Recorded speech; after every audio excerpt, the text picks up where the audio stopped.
Gamers, and welcome to the first video on my new channel, simply just named The Spirit. So today I'm going to be talking about a concept that hasn't really been around for a while, and that happens to be top fives, obviously, as said in the title of the video. I think it's been since, 2013? I don't know if 2013 is when they got popular or when they just died out. But, yeah, so I'm going to be... My classics are anywhere from Atari to 360, but more so just PS2 and 360 because I haven't played the Atari. I've only really played the NES and SNES, and it hasn't even been the real versions. I mean, I played the actual SNES, but I used Switch Online for the SNES, so... yeah, so for File 1, we have Call of Duty World at War. I mean... It's a good game, but it's not the first pick. The controls are really clunky. There's too many glitches. And it's just overall not that popular. I mean, if I were to give you a choice between Call of Duty Black Ops 1 and Call of Duty World at War, which one would you choose?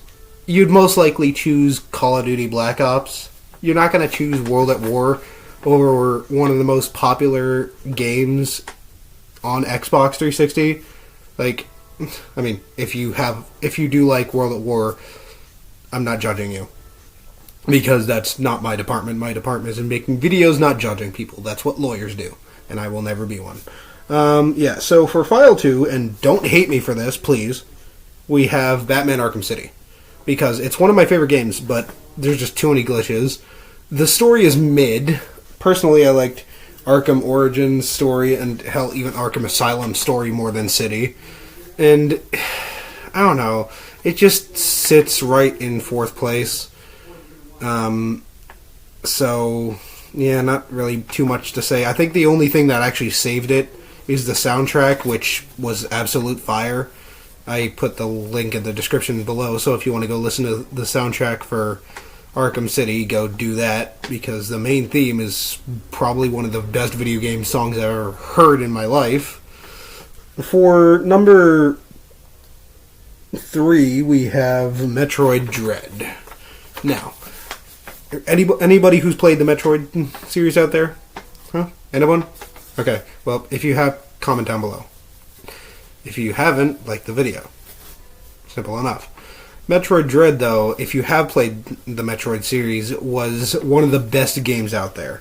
And when I say one of the best games, I mean, it literally, playing it feels very much like the original Metroid. Because the controls are very smooth, you got all the secrets and everything, boss fights are really good, power-ups are still very much like the classic games. Perfect game for someone just wanting to start off on a classic modern style game. Or a modern classic style game, my bad. In slot number 2, we have Sonic X Shadow Generations and Sonic Generations. Now, technically this is a remake of a 360 game, but it's fine. It's not really going to hurt too much. I mean, they didn't change too much with the original Sonic Generations in that package.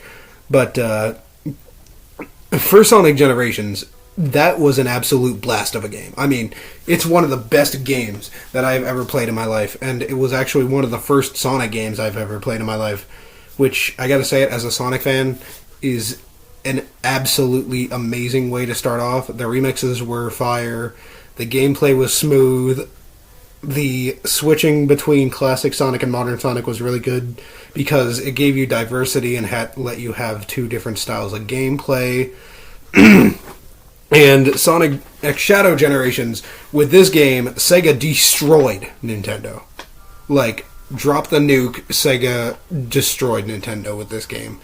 Because Nintendo released Mario Wonder, and then Sega just dropped the bomb that is X Shadow Generations.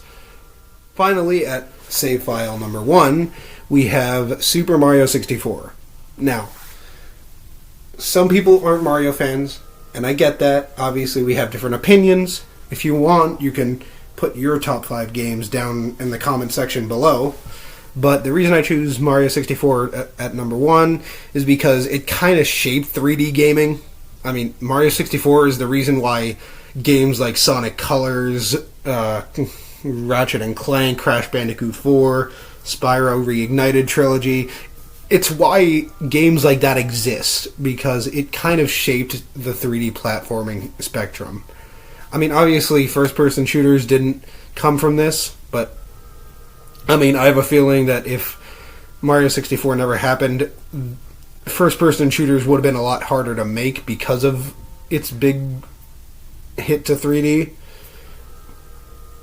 Well, that's all for now. Did you like it? Did you not like it? Comment down below. Hit that subscribe button, hit the like, hit the notification bell, and I'll see you in the next video.